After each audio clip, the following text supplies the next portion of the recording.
Are you struggling with shaky, inconsistent tattoo lines as a beginner? I got it. Lining can feel overwhelming when you're just starting out. I've been tattooing for the past 7 years now, specializing in fine line work and detailed geometric elements in my larger concept pieces. So when it comes to clean, precise lines, I know exactly what I'm talking about. In today's video, I walk you through 3 different lining techniques from beginner friendly to more advanced methods. Plus, if you stay until the end, I will show you one extra technique that's the easiest and the safest way to get clean lines, even if you're just starting out. Before we get started, let's talk about few things you should take care of before you even begin tattooing. First, set up a comfortable workspace. I'm using 2 softboxes for lightening, but you can also use a headlamp. That's actually what I use when I'm doing tattoos on trips or vacations. If you can wrap your entire table in plastic, that way if you spill ink by accident, cleaning up will be way easier. For this video, I will be using a Quadron equalizer pen with 3.5mm stroke. 4mm machines are actually easier for lining, but they also make it easier to mess up. 3.5 is a bit safer. The stroke is the distance the needle moves back and forth, measured in millimeters. I also ordered a bigger, harder fake skin just for this video. You will find the link in the descriptions. Good to know that the fake skin is much tougher than the real skin. Put a little bit of Vaseline on your table to hold your ink cap steady so they don't tip over. Give your ink a really good shake. I'm using Eclipse Black. It's super easy to work with, but still gives you a dark, solid black. When you pour into the ink cap, be careful not to touch the cap with the nozzle for hygiene reasons. For this practice, I will be using a 3, 4, and a 9 round liner needles. Tattoo ink is injected into the skin, reaching 0.5 to 1.5 mm deep. It passes through the epidermis and lands in the dermis. If the ink doesn't go deep enough, the tattoo won't last and you will need touch-ups. If it goes too deep into the hypodermis, you will get a blowout. So it's super important to hit the right layer. Let's quickly make a stencil sheet in Procreate. We are working with A4 size paper, so pick that size first. Turn on the grid view so you know exactly where you are pulling your lines. You can easily create practice sheets like this for yourself. Print out the stencil you made and transfer it using a stencil printer. For more complicated designs, I use a different printer that can pick up all the shadows too. It will make a huge difference. As you can see, the stencil from this printer keeps all the tiny details and shadows. I actually made another video about applying stencils, but I will quickly show you again here. Let's prep the fake skin. Disinfect it to remove any dirt, oil or dust. Apply a thin layer of Allspice, yep, the deodorant, and place your stencil down. In my experience, Allspice works way better on fake skin and stop the design from smudging. Wait about an hour or use a hairdryer to speed it up. Then wipe it with disinfectant. You will be left with clean lines you can work with. Now, let's go over some common beginner mistakes. First, what angle should you hold your machine? Hold it between 90 and 75 degrees. If you tilt it too much, you will cause blowouts and your lines will be too thick. Second, voltage and hand movement. It's super important that your hand speed matches your voltage. If you move your hand too slowly while the voltage is high, you will damage the skin and get shaky lines. Solution? Either move your hand faster or lower the voltage. If you move your hand too fast and your voltage is low, your lines won't be saturated enough. You will often get dotted or dashed lines this way. Solution? Slow down your hand or bump up your voltage. Find a hand speed that feels natural and comfortable for you. I usually work with 5.5 to 6.5 volts for smaller needles like single or 3 round liner. It depends on the area and the skin type. For bigger needles like 5 or 7 or even 9 round liner, I go for 7 to 7.5 voltage. The third common mistake, not stretching the skin properly. Even when working on fake skin, get used to stretching it. The best stretch is the 3-way stretching. Your free hand pulls up and down and you use the edge of your tattooing hand to stretch sideways. Without proper stretch, your lines will never be clean. Let's talk about lining techniques. Push or pull the line? Good question. And honestly, both can work. You just have to know your limits. Can you confidently pull off this line with that technique or not?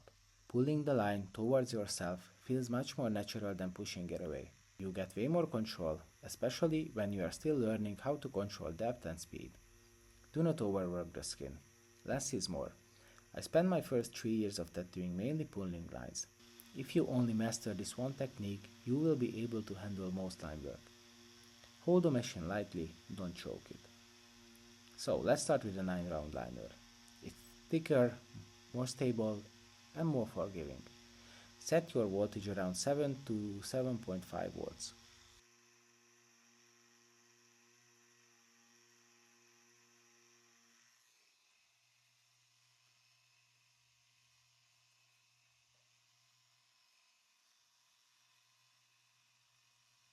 Now let's move to a 5 round liner.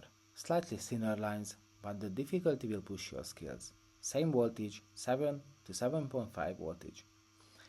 It's a little harder, but still beginner friendly.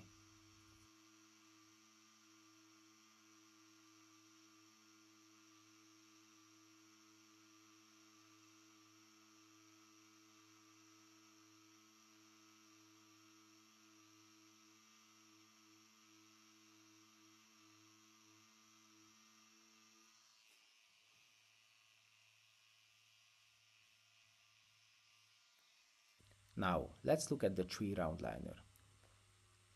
I usually use either a 10-03 round liner or a 0603 round liner depending on the design.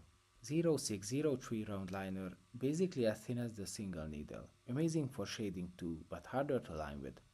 Today I'm using a 0603 round liner. That's my most common used needles even for shading or lining. More stable than the single needle itself.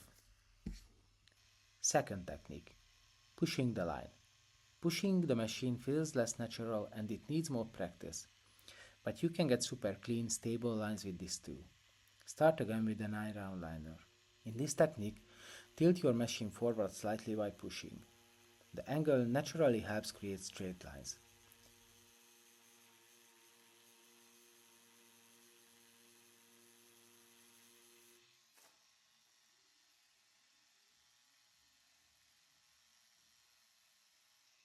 Move to a 5 round liner. You might notice that I use really thick grip. I 3D printed it to make the machine feel more comfortable for me. When pushing the line, I'm not moving my wrist. I'm moving my whole hand forward.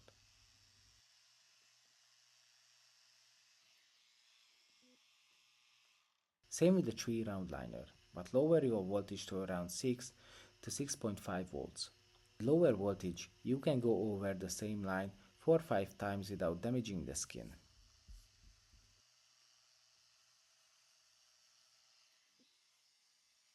Now let's check out the third technique. Grab your 9 round liner again.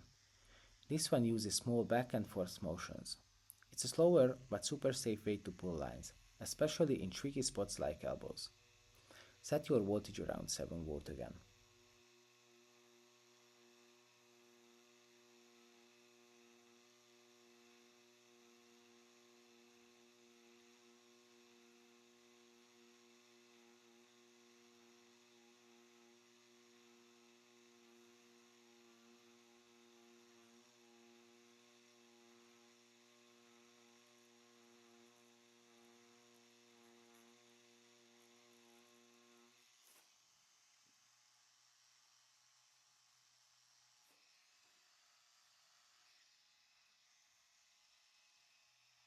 Move on the 5 round liner.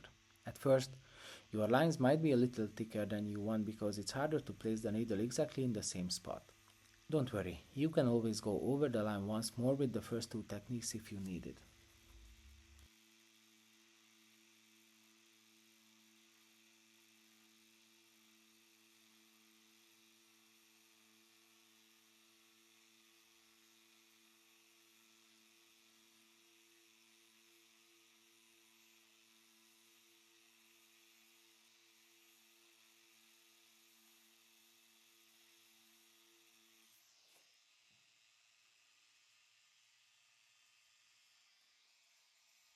Same story with the 3 round liner. This method is the safest for complicated shapes. You don't need to pull long, perfect lines from day one.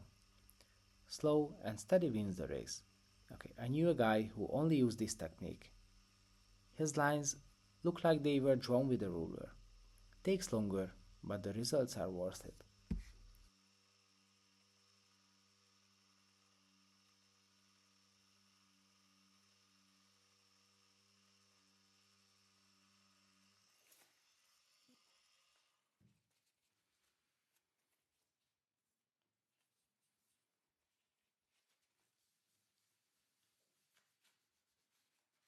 If you are still here, you are probably curious about the bonus technique I mentioned earlier.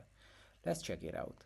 Some artists will argue about it, saying this isn't real lining, or this isn't how you're supposed to tattoo lines. But remember, lines are just densely packed dots of ink, just like shading. This technique is a mix between whip shading and stipple shading. You need to set up a vote around 5, do the back and forth movement again. I use this lining technique in this work.